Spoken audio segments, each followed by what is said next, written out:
Reflection. Before I knew it, the spoon had vanished from my right hand. In its place, my left held a felt-tip pen. What? I'm back. I came back. Looking around, I quickly understood that I was in a room at Sphere. My room. I was sitting on a chair facing the desk. A note had been left on the desktop. Compared to the previous transfer, it took me a little longer to take stock of the situation this time. I returned my gaze to the felt-tip pen in my left hand. Left hand? Cocoro's left hand. Since the position of my body right now reflects Cocoro's precisely for the transfer, that would be the obvious explanation. In that case, I can more or less understand why she wears her wristwatch on her right wrist. Guess it would get in the way if you wore it on your dominant hand. I see Cocoro is left-handed. Uttering the new piece of information to myself, I shifted my gaze back to the note.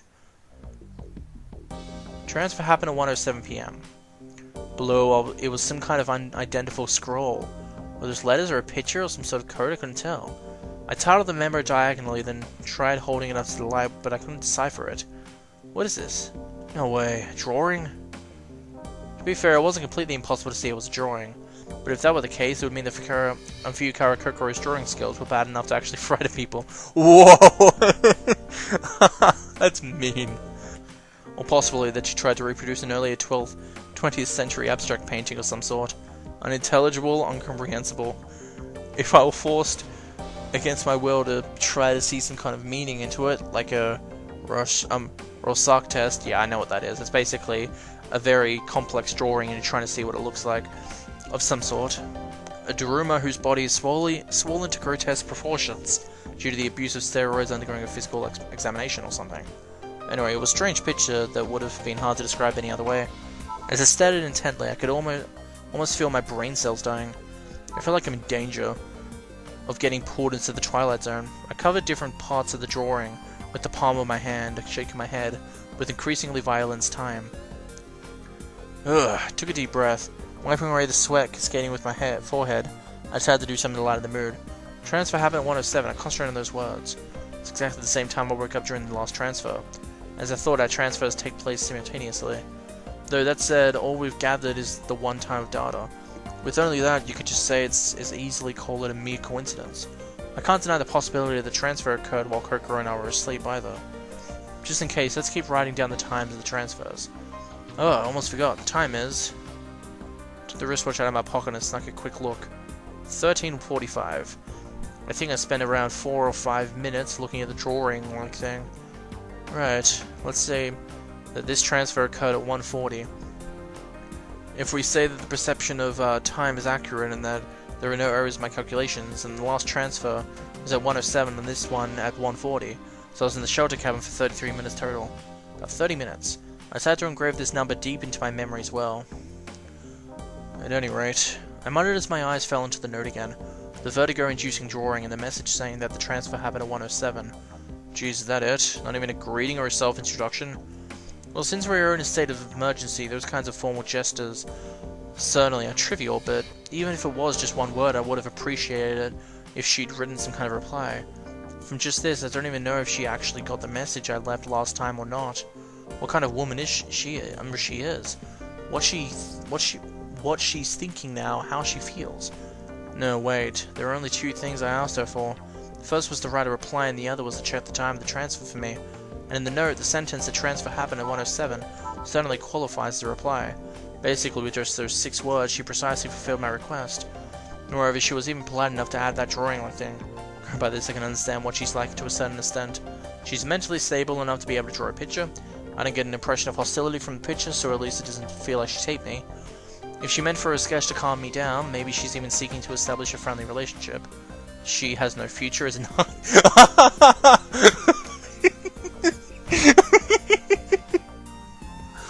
Wow, Satoru's savage. Wow. She managed to get all this information into one little drawing, avoiding unnecessary details and distilling it down to just the necessary information. She reported back to me in the most efficient way. Taking all this into consideration, I can make further conjectures as follows. Though you can't really see it from the picture, I suspect that she possesses a surprisingly keen mind. Oh, she sure has me fooled. She seemed to be very quick-witted, quite the sly one. Felt like she'd seen right through me. I tapped the base of the felt-tip pen against my temple. What? But there was like 97%, there was like 3% left. I didn't get a choice for that, didn't I? Hang on. He won't let me, There we go. Yeah, I didn't get a choice. That's weird. I left the room. Nobody was in the living area. For the time being, I was left without a clue as to what to do next. From that world to this one. After the transfer occurred, I couldn't get my train of thought back on track. Switches inside my head isn't something that could be turned on or off easily. I couldn't think about both the shelter cabin and Sphere at the same time. And right now I'm at Sphere, so I'll stick to thinking about Sphere. It's a rather simple line of reasoning, but if I don't start to think over all the information pertaining in this place, I won't be able to get my thoughts in order. Now then, I calmly surveyed the room. I'd already spoken to Utsumi before noon, so my next task was to talk to Uni and Ibushi. First, I'll go to Uni. I headed over to Uni's room. Come in! When I knocked, I heard Uni's voice from within. I opened the door and entered the room. Both Uni and Utsumi were there. They were sitting side by side on the bed. They both turned to look at me. Well then, Uni-kun, I'll be going now. Utsumi slowly got to her feet. And just at that, she slipped past me and out of the room. What were you talking about? I casually approached Uni and sat down in Utsumi's place. Oh, it was nothing. We were just chatting. Just an idle conversation to kill some time.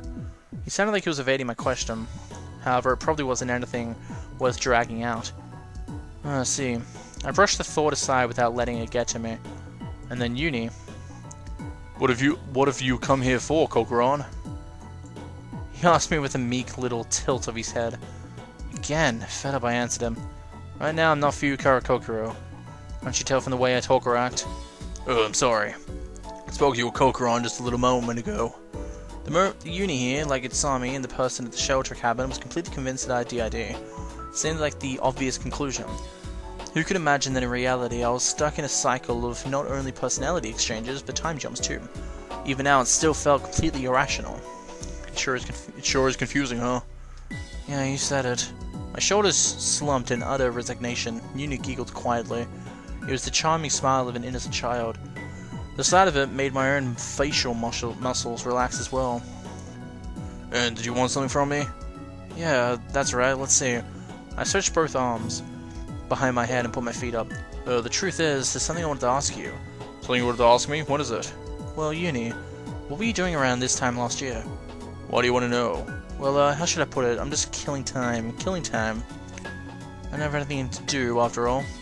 My answer, Uni crossed his arms and looked up at the ceiling. He nibbled lightly on his lip. He started to blink. The words that finally fell from his lips were, I was rocking. Huh? Rock and roll, I was rock and rolling. You know, I was attending a cabaret dojo and the master there said to me, you should cultivate a better sense of rhythm, Kazula-kun. And that's why I started rock and rolling. Rock is amazing, you know. Like the leather plants, they're so shiny. Wait, I have no idea what you're talking about. What I'm talking about, you can't just demand a meaning from rock. You've got to accept the positive vibes of peace and love.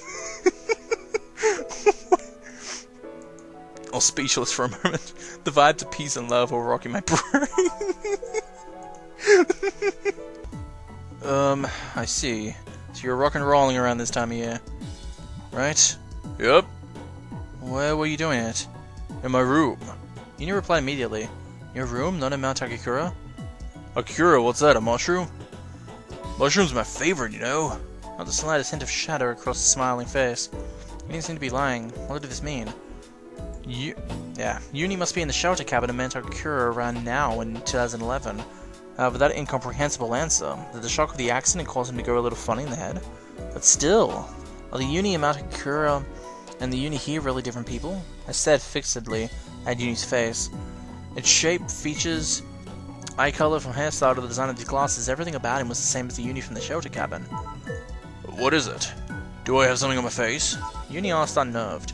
I gazed deep into his eyes. Gaze into his eyes. This might be a funny question, but you're not a clone either, are you? Nope. Do you have any siblings then? Nope, none. See, Satoru's better at asking these questions than Cocoro. Stop both of them in one go. No choices needed. I'm an only child. See, hey Satoru. Satoru, what is it, really? Why are you asking me those things? Told you I'm just killing time. So I saw someone that looked like you just like a year ago. Sure. Told you I'm just killing time. Is that it, really? Yeah. Uni tilted his head unconvinced, and I felt like there was something about Uni's answer that didn't make sense either. The Uni there and the Uni here. If they weren't clones, then what were they? No matter how I looked at it, I couldn't think of them as anything other than the same person. Besides, doesn't the fact that they both have the same name, Kasuda Uni, decide everything? Now it's come to this, I have no other choice, I've got to ask him directly. I resolved myself and fired off my next question. Uni, will you answer one last question? If he remembers anything, the name's Yomogi and Lin. Ask him why he's at Sphere. I'll go with the top one. Yomogi Seiji, Meizumi Lin. Do you ever remember hearing those names? Uni's eyebrows furrowed as he scratched his chin. He quietly shook his head, an expression of dissatisfaction rising to his face. Who are they? Going by his words and body language, he didn't appear to be trying to deceive me. It seemed like he really didn't know any of them. In other words, this means that Uni here and the Uni at the shelter cabin... two different people. The one right here in front of me is the person who was found by the rescue team on January 17th a year ago. Now, wait a second. Then what about their names? Why do the two of them have the same exact name? And then there's that face. With the way they looked, I could only think of them as the same person. Beset by intense confusion, I scratched my head, but somehow suppressed that impulse and continued thinking. Okay, I've got it. Let's assume that the Uni here and the Uni there are two different people. That leads us to the inevitable question. Couldn't help but ask. Hey, Uni. Wait a second. Uni interrupted me in sentence. How many more questions do you have for me? He said it was this one last question before. That's true. Feels like I'm being interrogated somehow, and I don't like it very much. Have I done something wrong? No, not at all. You're a good, honest kid, Uni. An unsatisfied expression appeared on his face. Can you think about it like this? This is to help me cure my sickness. Your sickness, Satoru? Yep. So think of it as helping me out, okay? Okay, then I'll answer it, but only if it really is the last question. I let my face loosen into a grin and patted him on the head. It's an easy question, so please answer it. Go ahead. Uni. Why are you here? Why? That's... A shadow formed over Uni's face. Not a shadow. It had instantly colored it over with despair. Not a single trace of his playable expression was anywhere to be found. Satoru, His face is pale as a corpse's. His cheek twitched in a weird way. He's in a weird way, oddly spasming. His breathing grew labored. Perhaps he himself had noticed this as he tried his hardest to return its rhythm to normal. What is it? Are you okay? Is it okay? My worried voice didn't seem to reach his ears. His eyes were frozen to a single point on the floor. His entire body began to tremble violently. As though drawn to something, he raised both his hands into the air. His small hands had balled themselves into stiff claws. Hey, Uni, hang in there. I grabbed his shoulders and shook him. It was such a sudden change that I forgot about my confusion. What should I do? What should I do? What should I do? Just hang on for a second. I'll go call Itsumi-san. I released his shoulders and turned around. As soon as I did, a strong pressure held my arm back. Uni grabbed my onto my right arm. Wait, Satoru, don't leave me alone. In my bewilderment, I was unable to shake him off. Uni murmured something in a soft voice. A small, weak voice. I placed my ear closer to his lips. I'm scared. I'm scared. So scared it feels like I'm gonna be crushed. Of what? What are you afraid of? Here, Sphere. Hey, Satoru. Why am I here? Why am I locked up in this place? I wanna go back. I wanna go back home. Got it. Don't worry. Everything will be okay. I'll manage something. We'll definitely get you out of here. Really? Yeah, it's a promise. So won't you tell me? Before you got here, what were you doing? I don't know. Even I don't know. Except that I got on an airplane. That airplane crashed. The airplane crashed? Did you mean Flight 18? But Uni said that he didn't know anything about Mount Cocoro or the people trapped here. So when he said, what were you doing last year, he actually means 2010 he was rocking, and then 2011 he thinks the present year is 2011. So that means was Yuki put in half? Like, one half of him he's in the snowstorm, the other half is here? And maybe the half that's at the other place. Yeah, it's just as I said before, I think this Uni here is actually the same as the Uni there, but this one's a past version, and later on he goes back in time to save them, and that's why he knows more, maybe. But Uni said that he didn't know anything about Master Cocoro or the people trapped here. Oh, what does that mean? And then, after that... When I came to, I was here in this place, even though I should have been walking in the snow, for I knew it was at this sphere place. In that instant, everything fell into place. Based on what Uni was saying, I could only think of one thing. Like Cocoro and I, Uni had been warped up in this transference phenomenon. But in Uni's case, he wasn't exchanging bodies or swapping consciousness.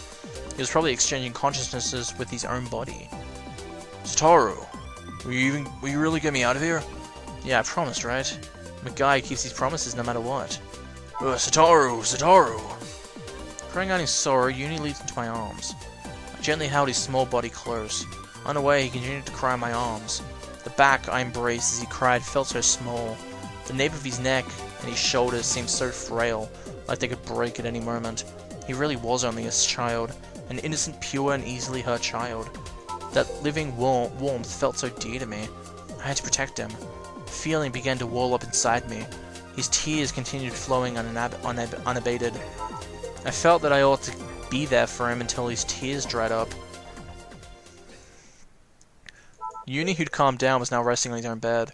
I wanted to stay with Uni for a little while longer, if possible, but that wasn't an option. There were still things I needed to do. With that nagging thought in my back of my mind, I parted with Uni.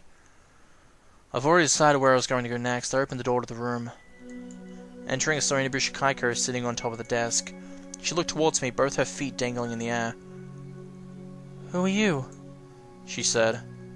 "Who are you?" Even after dispensing with greetings for her to question me like that, it was awfully sudden. "Don't you know me?" Yawning idly on her long hair, she answered. I remember. We met yesterday, come to think of it. You promised that you'd protect me, but in the end you didn't do a thing." "Well, all she hit me with was a tranquilizing drug, so I guess it doesn't really matter." The contents of the conversation aside, I was taken aback by her attitude and manner of speech. She seemed like a completely different person compared to the girl from last night. The girl had clung to me, pleading to me for me to save her. There wasn't so much of a trace of her anymore.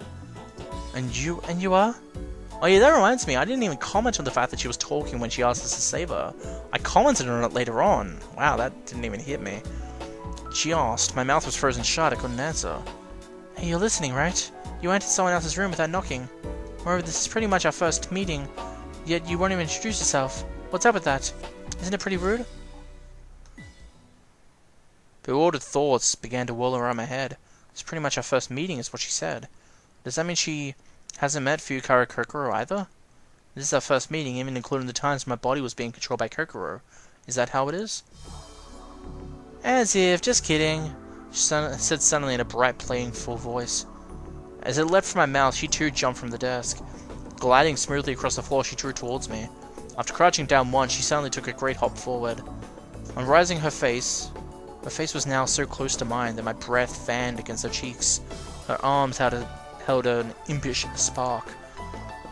Her lips were curved in a soft grin, as if she was trying to cover up some kind of prank. I didn't know what was what, as if trying to act more reserved. "Your name's Fuyukawa Cocoro. Actually, I knew that all along. I heard it from a Uni kid." Uni kid? Yeah, Uni kid. I heard it from that Uni kid. The more she said, the greater my confusion grew. Mystery upon mystery upon mystery. I felt like I'd be drowned in a whirlpool of them. In the meantime, I felt like I ought to do something to dam this flood of information. I had to resolve each issue one at a time. I addressed her in a strained voice. "I'm not Cocoro. I'm Yukidoh Satoru." I'd uttered those words so many times I was getting sick of them. It could practically be my catchphrase by now. Answering like that had already become a conditioned reflex. "Is that so? Yukidoh Satoru, the other personality that Uni mentioned, right?" "Hold on a second. Could you not treat me like some sort of stand-in? After all, I'm the original owner of this body." In other words, you're the main personality, Satoru." Well, I don't mind if you think of it like that." I muttered somewhat bitterly. Given the current situation, I didn't feel like explaining the transference phenomenon to her, of all people. "Okay, got it. Then the you right now is Yukidoh Satoru. Were you the one who chased me all the way to the basement yesterday?" "Yeah, that was me." She stole a glance at me and then averted her eyes just as quickly, a scornful smile forming in her face she did. Now that I think about it, I never told you my name. No, I already know. Your name is... Hotori. Suzukage Hotori, right? How did you know that? Seems I hit the mark. Right now, the dominant personality of the girl in front of her means Suzukage Hotori. That's what I concluded from Itsami and Uni's marks. She's probably been Hotori for a while now, having concealed her Inabushi Kaiker personality in the meantime. Well, whatever. That's right, my name's Suzukage Hotori. The ho from Ina Ho, ear of rice, with the pitter-pattering from Tori, bird. It's a cute name, isn't it? Chirp, chirp, chirp, chirp. She made the shape of a beak with her hand and began to peck at my chest. I'm weak against girls like that. When I say weak, I mean that I have trouble figuring out how to deal with them. It wasn't like I couldn't just grab her wrist and make her stop. Bewildered though I was, she had me at her mercy.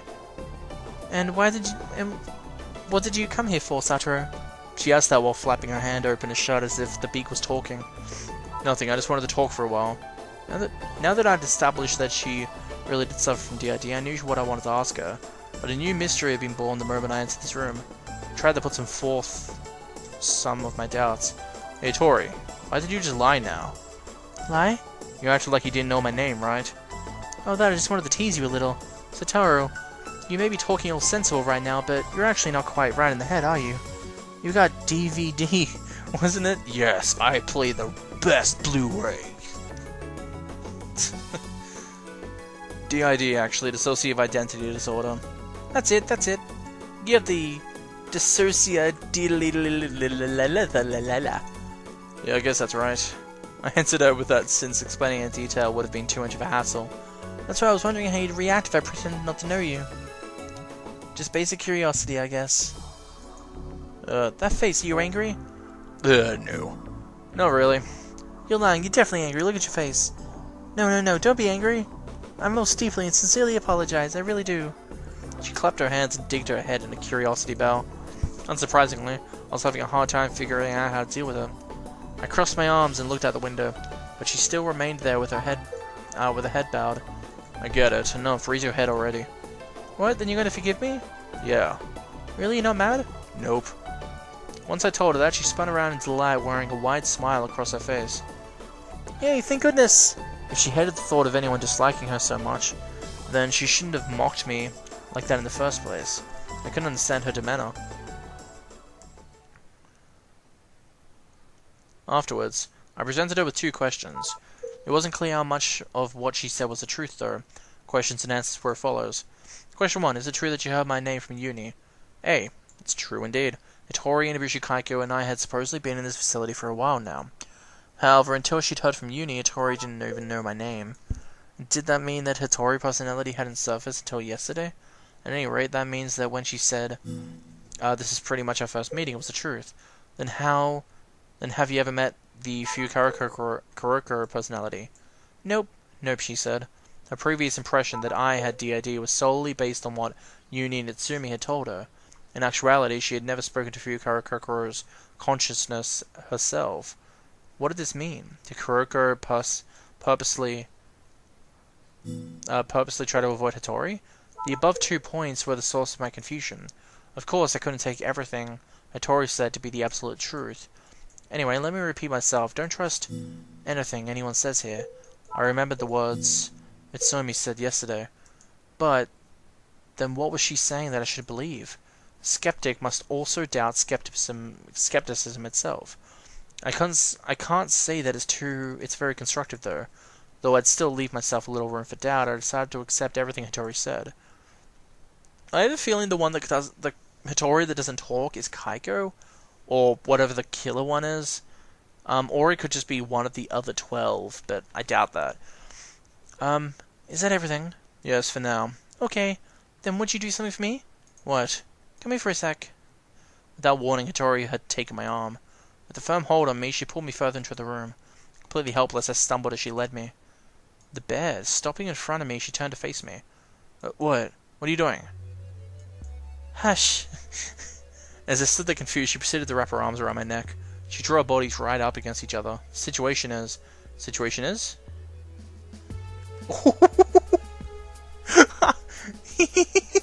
What are you so afraid of? Hotori wore a charming smile.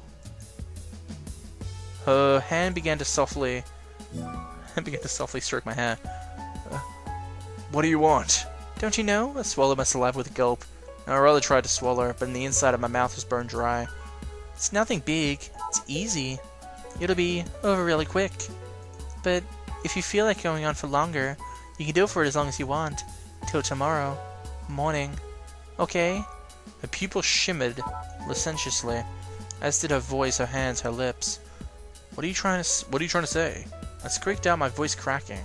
She exhaled through her nose in a little puff, gently as if to blow out burning candle flames.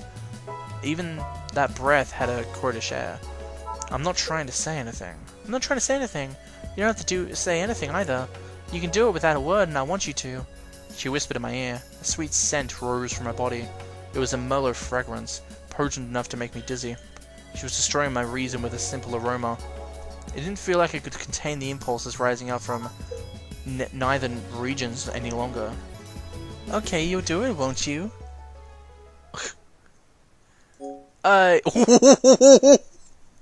Wow, okay, I'm gonna refuse. Quit screwing around. Thrust her away and stood up straight.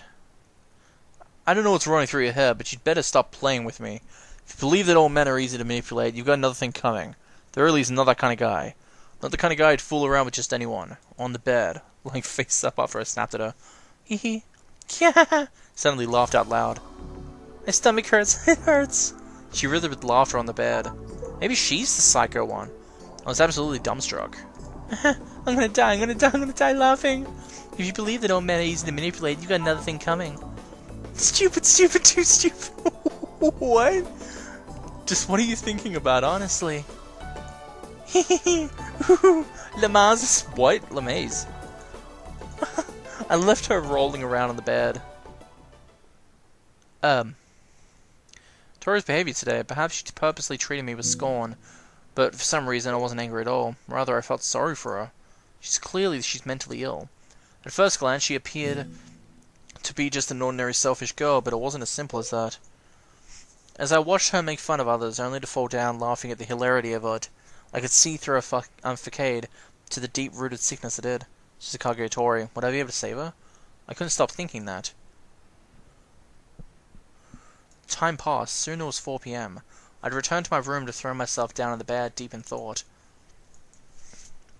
First off, it was Hotori.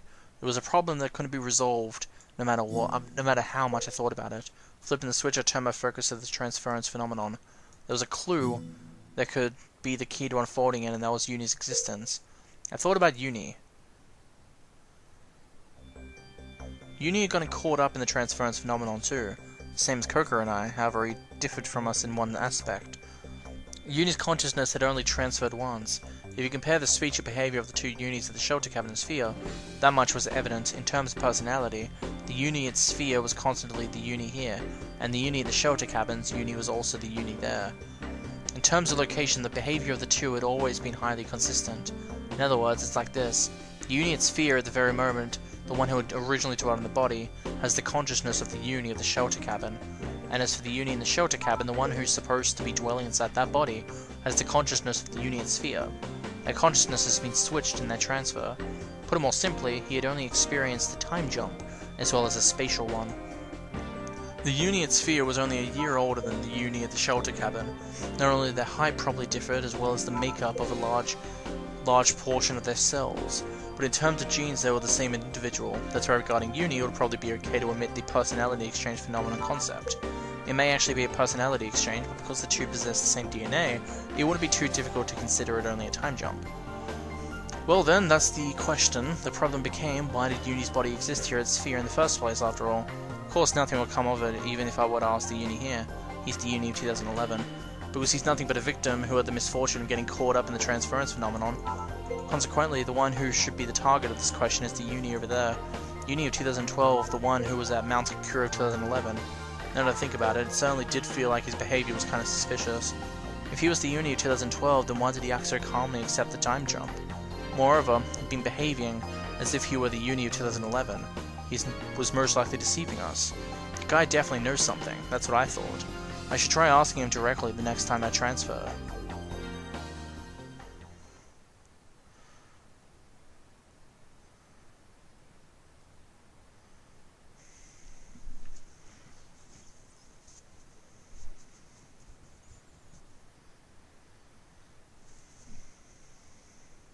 While I was pondering that to myself, I completely gotten dark outside. Next I need to... So I'd have to reply to Cocoro. As I sat in front of the desk and picked up the pen. Hey, come on, Cocoro. Transfer at 1:07 p.m. That's it? That's all there is? Is that all you wanted to say? Certainly, as a reply, what you wrote was wonderfully concise. You replied perfectly with what I asked, after all. Somehow understood what the illustration you attached meant too. But you know, isn't writing only one sentence a little bit cold? Can't you, I don't know, write something with a little more depth? Can't meet in person, but at least we're lucky enough to be able to exchange information, right? Wouldn't anyone try to make use of this? You agree, right? Kinda like partners. Suddenly at that moment I heard a knock on the door. Yes? Can you wait a moment? Calling out to whoever was on the other side of the door, I hurriedly continued writing my message. Sorry, seems like a guest has arrived. I'll continue writing later. Oh, right, before I forget to write. Did you already listen to the voice recording in the shelter cabin? Mentioning it again here just in case. Looks like someone's after me. Be careful. While I'm in the shelter cabin, I consider your body my top priority. But I'm counting on you, Cocoro. Put down my pen and head to the door. Turned the knob and pulled the door open. On the other side of the open door was Itsumi standing before me. She had both hands folded before her chest. She looked at me with a face full of anxiety. And there we go.